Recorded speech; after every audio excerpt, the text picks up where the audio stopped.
Porsche a la réputation de produire des véhicules qui, malgré leur haute performance, sont suffisamment fiables pour être utilisés dans la vie courante.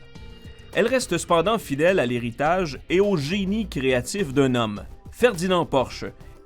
Appelé très jeune à seconder son génie de père, Ferdinand dit Ferry se lança dans la fabrication du premier véhicule de Porsche produit en série, la 356, un coupé grandement inspiré de la coccinelle de Volkswagen.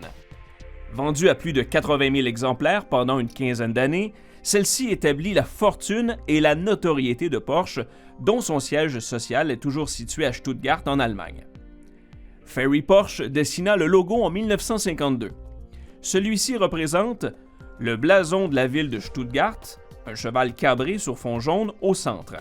Les couleurs rouges et noires horizontales de l'ancien État de Württemberg dans le sud-ouest de l'Allemagne.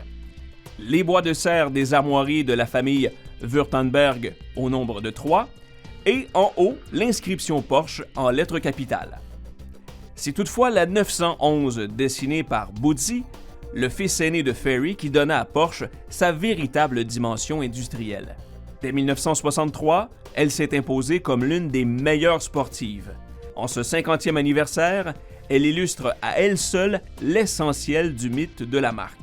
Cette longévité du modèle est unique dans l'histoire de l'automobile.